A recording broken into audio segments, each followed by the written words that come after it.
तो नमस्कार विद्यार्थी मित्रों, फरीવાર આપ સર્વેનું હાર્દિક સ્વાગત છે આપણી પોતાની YouTube ચેનલ એટલે કે યોગી ગુજરાતી પર। મિત્રો, આજે આપણે વાત કરવાના છીએ ધોરણ 10 ના હિન્દી વિષયનું ત્રીજું ચેપ્ટર, ત્રીજુं पद्य એટલે કે सवय्य कृति के बारे में आज हम पूरी चर्चा करने वाले हैं।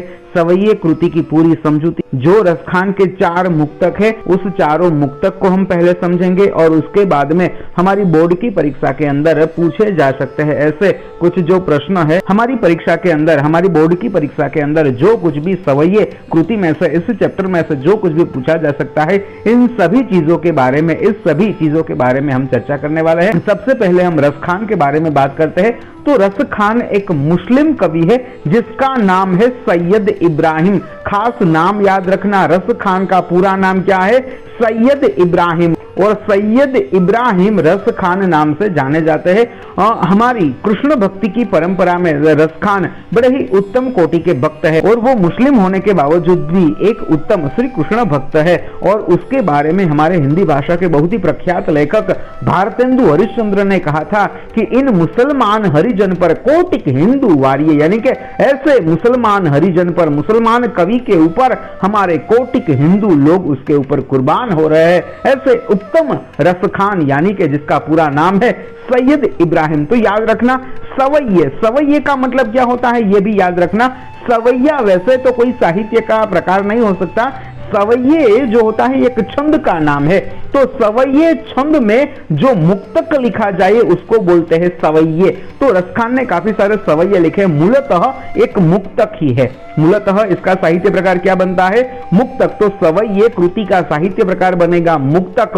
और इसका नाम सवैया क्यों रखा है? क्योंकि ये सवय्य छंद में लिखे हुए हैं। ये मुक्तक जो है वो सवय्य छंद में लिखे हैं और इसके कवि का नाम है रसखान, पूरा नाम सैयद इब्राहिम। और जो रसखान है, मैंने जिस प्रकार से बताया कि ये उत्तम कृष्ण भक्त थे, रसखान के ये जो मुक्तक है उसका अभ्यास करते हैं। पहले मुक्तक में रसखान कहते हैं कि मानुष हो तो वही रसखान, बसो मिली गोकुल गांव के ग्वारन, जो पशु हो तो कहां बस मेरो, चरो नित नंद की धैनु मजारन। कहते हैं कि पाहन हो तो वही गिरी को, जो धरियो कर छत्र पुरंदर कारण, जो खग हो तो बसरो करो, मिली कालिंदी कुल कदम्ब की डारन। कवि रसखान कहता है कि यदि मुझे मानुष हो तो, यानी कि मुझे मनुष्य का अवतार मिले तो मैं क्या बनूं? देखो, रसखान अपने आप को हमेशा व्रज में रखना चाहते हैं, अपने आप को हमेशा कृष्ण के समीप, कृष्ण के नजदीक रखने का प्रयत्न करते हैं और कहते हैं कि मानुष हो तो वही रसखान, बसो मिली गोकुल गांव के ग्वारन। रसखान कहते हैं कि यदि मैं मानुष हूं, मानुष यानी मनुष्य हूं, यदि मैं मनुष्य हूं तो कैसा बनूं? बसो मिली गोकुल गांव के ग्वारन। मुझे मनुष्य का अवतार मिले तो मुझे कैसा मनुष्य बनना है? तो कहते हैं कि गोकुल गांव के ग्वारन, यानी कि गोकुल गांव का मैं ग्वाला बनूं, जो ग्वाला श्री कृष्ण के साथ मिलकर, कृष्ण के साथ मिलकर गाय चराने जाते हैं, ऐसा ग्वाला बनने की इच्छा। कहते हैं कि यदि मुझे मानुष यानी मनुष्य, या यदि मुझे मनुष्य का अवतार मिले तो मैं क्या बनना पसंद करूंगा? तो कहते हैं कि बसो मिली गोकुल गांव के ग्वारन, तो मैं गोकुल गांव का ग्वाला बनूं, जो पशु हो तो कहां बस मेरो, चरो नित नंद की धैनु मजारन। कहते हैं कि यदि मैं पशु बनूं, यदि मुझे पशु का अवतार मिले, यदि मैं पशु बनूं तो मैं कहां रहना चाहूंगा? कहते हैं कि जो पशु बनूं, जो यानी यदि पशु हो, यानी कि पशु बनूं तो कहां बस मेरो, तो मैं कहां बसना पसंद करूंगा?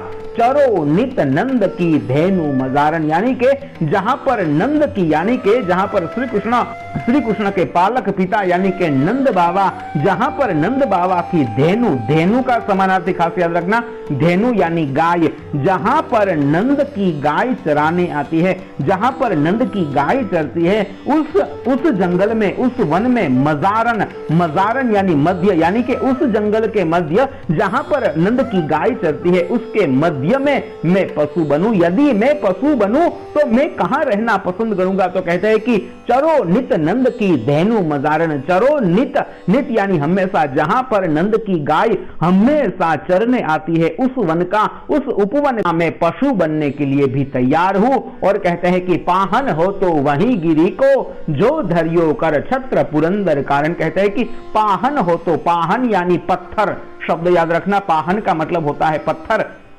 पाहन हो तो वही गिरी को, यदि मैं पत्थर बनूं तो मैं उस गिरी का, गिरी यानी पर्वत, यदि मैं पत्थर बनूं तो उस पर्वत का पत्थर बनूं जो धरियो कर छत्र पुरंदर कारण, यदि मैं पत्थर बनूं तो मैं उस गिरी का, उस पर्वत का पत्थर बनूं जो धरियो कर छत्र, यानी के जिस पर्वत को श्री कृष्ण ने अपने हाथों पर लिया हुआ था, कहता है कि जो धरियो यानी कि जिसने अपने हाथों पर उठा लिया था, कर छत्र पुरंदर कारण, पुरंदर यानी इंद्र, शब्द याद रखना, पुरंदर का मतलब होगा इंद्र।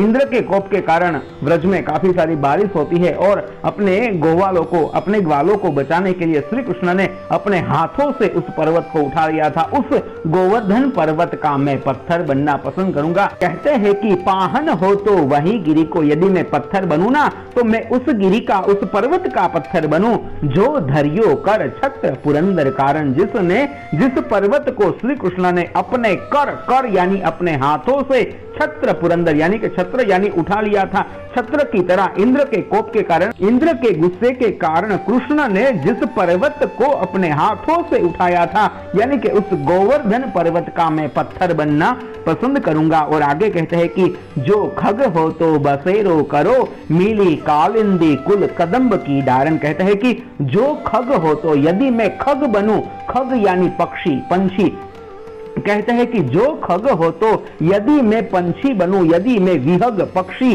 बनूं तो बसेरो करो, मैं कहां बसना पसंद करूंगा, मिली कालिंदी कुल, कालिंदी कुल यानी यमुना नदी का किनारा, यमुना तट, यमुना नदी का किनारा उसको बोलते हैं कालिंदी कुल। कदम्ब की डारन, कदम्ब का वृक्ष एक होता है जिसके ऊपर श्री कृष्ण बांसुरी बजाया करते थे, जो यमुना नदी के किनारे ही कदम्ब के वृक्ष पाए जाते हैं, वहां पर उसकी छाया में और उस वृक्ष के ऊपर श्री कृष्ण बांसुरी बजाते हैं। और इसीलिए रसखान भी कहता है कि जो खग हो तो, यदि मैं पक्षी बनूं, यदि मैं पक्षी बनूं तो मैं कहां का पक्षी बनना पसंद करूंगा, मिली कालिंदी कुल, जहां पर यमुना नदी के किनारे जो कदम्ब का वृक्ष है, उस कदम्ब के वृक्ष का मैं पंछी बनकर रहना पसंद करूंगा। संक्षिप्त में बात करें तो रसखान जो है, कवि रसखान है, तो वो हमेशा अपने आप को व्रज में रखने की इच्छा है, उसको कृष्ण के साथ सामीप्य चाहे, वो कृष्ण के निकट रहना पसंद करता है। यदि मुझे मनुष्य का अवतार मिले, पशु का अवतार मिले, पत्थर में मुझे बनाया जाए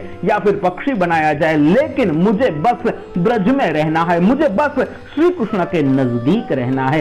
यह पहला मुक्तक समाप्त हुआ। दूसरा मुक्तक या फिर दूसरा सवैया हम देखते हैं, कहते हैं कि या लकुटी अरी कमरिया पर राज तिहु लोक को तजी डारो, कहते हैं कि ऐसे श्री कृष्ण की चीज मुझे मिल जाए, ऐसे श्री कृष्ण की ये जो चीज वस्तुएं है ये मुझे मिल जाए तो मैं सब कुछ न्योछावर कर देता, सब कुछ न्योछावर करने के लिए भी तैयार हूं। कहते हैं कि या लकुटी अरु कामरिया पर, यानी कि ये लकड़ी, अरु यानी और, कामरिया यानी कंबल, श्री कृष्ण जो अपने कंधे पर कंबल रखते थे जिसको बोलते हैं कामरिया, कहते हैं कि ऐसी श्री कृष्ण की लकड़ी, लकुटी यानी लकड़ी, अरु यानी और, कामरिया यानी के कंबल, यानी के श्री कृष्ण की लकड़ी और कंबल पर राज तिहुपुर को तजी डारो, श्री कृष्ण की लकड़ी और उसके कंबल पर मैं राज तिहुपुर यानी तीनों लोगों के राज्य को मैं तजी डारो। यानी कि रसखान कहते हैं कि यदि मुझे श्री कृष्ण की लकड़ी और उसका कंबल मिल जाए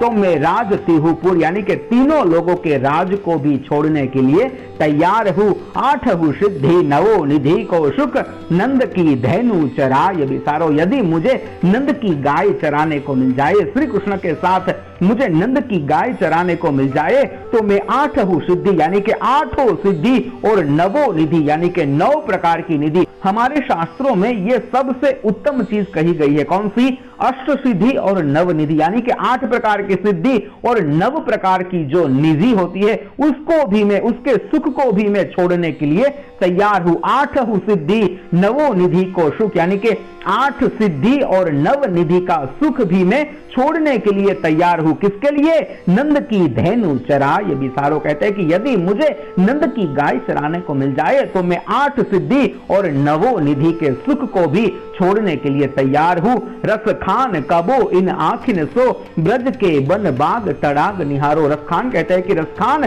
कबो इन आखिन से, यानी कि कभी मुझे मेरी आंखों से ब्रज के वन बाग तड़ाग निहारो। यदि मुझे व्रज के वन बाग यानी कि व्रज के वन, व्रज के जंगल और तड़ाग, तड़ाग यानी तालाब, व्रज के वन, व्रज के उपवन और उसके ताराग यानी कि तालाब निहारो यानी कि निहारने को मिले। कहते हैं कि रसखान कबो इन आखिन सो ब्रज के वन बाग तड़ाग निहारो। रसखान जी कहता है कि मुझे कभी मेरी आंखों से, मेरी इस आंखों से कभी इस व्रज के, इस गोकुल के वन, उपवन, उसके तालाब देखने को मिले कि कोटि कहू कल धोत के धाम यानी के कोटि कहू यानी करोड़ों, कल धोत के धाम यानी के सोने के महल। ये शब्द खास बेटा याद रखना, कोटि कहू यानी करोड़ों, कल धोत के धाम यानी के सोने का महल, कल धोत यानी सोने का, धाम यानी महल, यानी के मुझे, कहते हैं रसखान कहते हैं कि मुझे मेरी आंखों से यदि व्रज के जो ये सौंदर्य है, व्रज के जो श्रृंगार है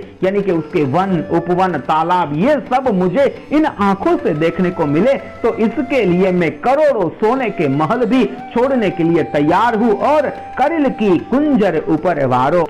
करिल शब्द याद रखना, करिल का मतलब होता है कांटीला पौधा और कुंजन का मतलब होता है जाड़िया। कहते हैं कि करिल के कुंजन ऊपर वारो यानी के कांटीले पौधे की जाड़ियों के ऊपर भी मैं बसने के लिए तैयार हूं। यदि मुझे ये श्री कृष्ण के जो ये व्रज के जो ये वन है, बाग है, उपवन है, तालाब है, ये सब मुझे यदि मेरी आंखों से देखने को मिले तो मैं करोड़ों सोने के महल भी छोड़ सकता हूं और करिल के ये जो कांटीले पौधे की जो जाड़ियां होती है उसके ऊपर भी मैं रहने के लिए तैयार हूं, उसको भी न्योछावर करने के लिए मैं तैयार हूं। यहाँ पर दूसरा जो मुक्तक है, दूसरा जो सवैया है वो भी समाप्त होता है। यहाँ पर 2 मुक्तक समाप्त होते हैं। तीसरा और जो चौथा मुक्तक है वो हम दूसरे पार्ट में पढ़ेंगे, उसका अभ्यास हम दूसरे पार्ट में करेंगे અને બીજા ભાગની અંદર મિત્રો ત્રીજું અને ચોથું મુક્તક છે એનો પણ અભ્યાસ કરીશું। સાથે સાથે આના જે સ્વાધ્યાયના પ્રશ્નો છે એનું સોલ્યુશન પણ આપીશ અને સાથે સાથે બોર્ડ પરીક્ષાની અંદર જે પૂછાઈ શકે એવા પ્રશ્નો છે